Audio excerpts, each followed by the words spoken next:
Bora te explicar sobre um tabu extremamente favorável a Dorival Júnior em jogos do São Paulo contra o Flamengo. Últimas de mercado, bastidores, finanças. Fala aí, pessoal, sou Jorge Nicola, bem-vindos a mais um vídeo do canal. Sempre bom ter vocês por aqui, sem perder tempo, pedir para deixar like, se inscrever no canal e ativar as notificações. Bora de falar sobre Dorival Júnior, que segue causando contra o Flamengo, especialmente na frente ou na condição de técnico do São Paulo. Nesse domingo, Dorival foi ao Rio de Janeiro, mesmo com o São Paulo afundado em problemas dentro e fora de campo, e arranjou um empate contra o super favorito e melhor time, o Flamengo. O Flamengo até abriu o placar 1-0 com o gol do Léo Pereira. No segundo tempo também saiu o gol do Caleri, que não marcava há bastante tempo. Queria destacar o retrospecto do Dorival como treinador do São Paulo contra o Fla. São 6 jogos com 3 vitórias e 3 empates. Dorival Júnior nunca perdeu para o Flamengo dirigindo o São Paulo. Depois da partida, o Dorival disse o seguinte sobre o atual momento do tricolor, abre aspas, é talvez o momento mais negativo da história do São Paulo. Temos que procurar uma blindagem completa dentro do nosso CT. Olhem as 2 partidas que o Osório fez. A equipe vem melhorando. Tenho certeza de que estamos melhorando e no caminho certo. Só sobre essa situação da blindagem, muitos problemas têm surgido nos últimos dias.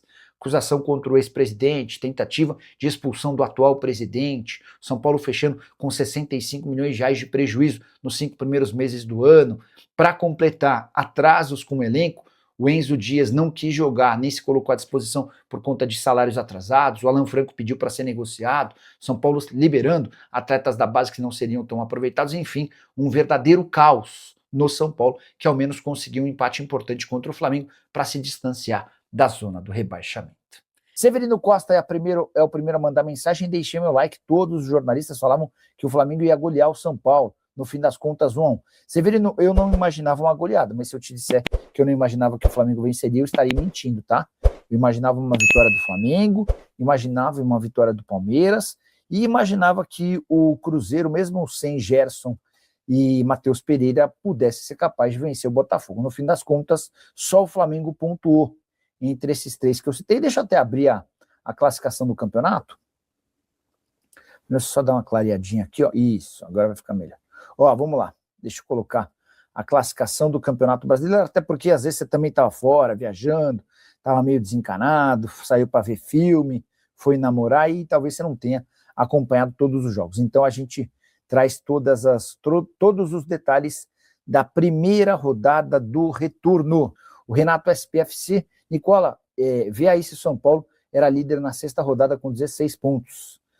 Aí depois, nas outras 14 rodadas, o São Paulo fez só 10 pontos. A mesma pontuação do último colocado. Caramba! Essa é fácil de ver, o aplicativo que eu uso. Ele mostra o desempenho dos times nas últimas 5 e nas últimas 10 rodadas. Quer ver? Ó? Forma. Últimos 10 jogos. O São Paulo só tem, nos últimos 10 jogos, São Paulo fez 6 pontos. Só tem campanha melhor que a Chapecoense, tá?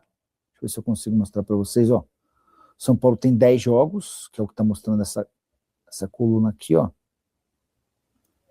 Pera aí, não vai dar para mostrar. Mas assim, ó, na sequência de 10 jogos do Brasileiro, a pior campanha da Chapecoense tem 2 pontos. São Paulo fez 6, Vasco e Internacional fizeram 9, o Grêmio fez 10 e o Bahia 11, tá? Esses são os times de pior desempenho nas últimas 10 rodadas. Se a gente levar em consideração as últimas 5 rodadas, o Vasco é o pior desempenho, 1 ponto conquistado.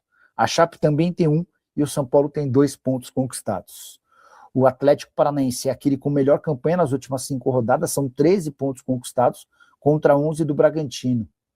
O Palmeiras, o Corinthians e o Atlético Mineiro têm 10 pontos cada e o Remo tem 9, tá? Dos últimos 5 jogos, ou seja, dos últimos 15, o Remo fez 9 pontos conquistados. Crescimento bem interessante do time de Belém do Pará. O São Paulo não ia pagar o transferban hoje, até agora ninguém falou nada. Pois é, essa foi a promessa do presidente do São Paulo, do Arrim Assis. O mesmo presidente do São Paulo que virou alvo de um pedido de afastamento, né? 8 conselheiros do São Paulo apontaram gestão temerária e estão trabalhando para que o Comitê de Ética do São Paulo leve essa discussão sobre o afastamento definitivo do Maciz para o Conselho Deliberativo. Tem uma questão de politicagem aí, não acho que o Maciz tenha feito nada para ser expulso do clube, mas o Maciz é mais do mesmo, essa é a grande verdade, né? O Maciz não tem nada muito diferente dos outros dirigentes que passaram recentemente pelo São Paulo. Vale a lembrança de que antes de assumir a presidência do São Paulo, o Maciz era braço direito do Júlio Casares, né? Resposta do São Paulo hoje foi boa, Nicola. Nicola, meu irmão, você acompanha o jogo, foi sofrível, decadente. O São Paulo teve lampejos durante o jogo e o Caleri acabou com jejum. Só o Flamengo não ganhou porque não quis de lavada. O problema, Beto, eu que achei que o Flamengo venceria com autoridade, cara. E não foi assim. Primeiro tempo o Flamengo não conseguiu um escanteio. Olha que coisa louca. Nenhum escanteio, foi 0-0 em escanteios. O Flamengo teve mais posse de bola, o Flamengo teve as principais oportunidades. O segundo tempo o Flamengo aumentou um pouco a pressão, uma bola levantada na área, o Léo Pereira fez 1-0, depois começou a cadenciar o jogo, não quis pressionar demais, e o São Paulo chegou ao gol do empate, cara. Aí depois teve o gol anulado do Flamengo, e foi bem anulado, o semiautomático apontou impedimento do Wallace Ian. E aí, cara, muito chuveirinho, enfim, eu me surpreendi positivamente com o São Paulo, tá? Para de falar sobre a Maciz, presidente do São Paulo, que pode ser expulso do tricolor. Nesse final de semana, 8 conselheiros protocolaram um pedido para exclusão do presidente. O motivo? Entre eles, gestão temerária. Os conselheiros alegam que o São Paulo sofreu um transfer ban por conta da incapacidade do Maciz em gerir o clube. Eles também alegam que os atrasos em relação a atletas têm gerado uma série de problemas. Há informação, inclusive, de que Enzo Dias não enfrentará o Flamengo, não vai nem estar entre os relacionados para a partida desse domingo no Maracanã por conta de incômodo com salários atrasados. Importante contar que o Maciz só se tornou presidente, mesmo sendo vice da chapa do Júlio Casares, depois do afastamento do então dirigente, que hoje, inclusive, responde a um inquérito policial, pode ser expulso do São Paulo e, no pior dos cenários, até eventualmente preso. Maciz foi alçado ao cargo de presidente, mas, à frente do tricolor, faz coisas bem pouco festejadas. São Paulo em queda livre do ponto de vista técnico, esportivamente não vai bem e financeiramente vem se afundando. Nos primeiros 5 meses do ano, foram 65 milhões de reais no vermelho.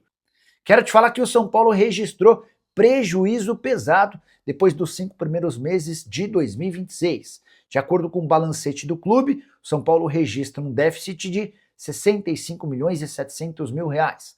O orçamento previa que depois de 5 meses esse resultado negativo seria de 50 milhões de reais, ou seja, o São Paulo conseguiu ficar 15 milhões de reais pior do que um resultado que já era previsto para ser negativo. O endividamento do São Paulo também subiu. São Paulo, no fim do mês de maio, devia 954 milhões de reais. Eram 936 milhões em março, 858 milhões de reais em dezembro. Todas essas informações foram obtidas pelo site Anotações Tricolores. Preciso contar também que em maio o déficit do São Paulo foi de 19 milhões e 400 mil, ou seja, no 5º mês do ano, somando apenas o mês de maio, foram quase 20 milhões de prejuízo. Para completar o noticiário tricolor, contar que o São Paulo negocia para jogar no Pacaembu quando o Morumbi estiver sendo utilizado para shows. Mas, para que isso ocorra, o São Paulo exige que os responsáveis pelo Pacaembu troquem a grama artificial pela grama natural. Resta saber se para o Pacaembu isso vale a pena, afinal de contas o Pacaembu foi reconstruído para ser principalmente uma arena de shows. E com a utilização de um gramado natural, esses shows podem ser comprometidos. E se a gente consegue emplacar 10 superchats hoje? Vamos ver? Vamos tentar. William Fernando Nepomuceno. Se o São Paulo for rebaixado, quem vai querer pegar essa bucha para presidente? A possibilidade de virar SAF se o São Paulo for rebaixado?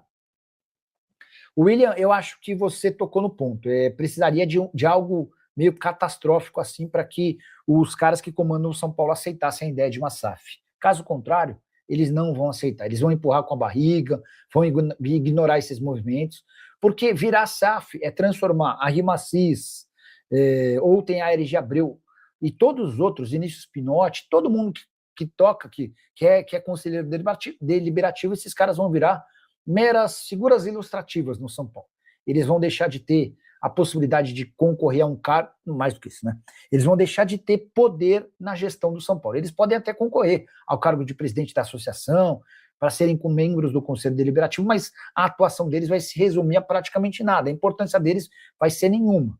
E é isso que os caras, não só no São Paulo, mas no Corinthians e em outros clubes combatem, tá?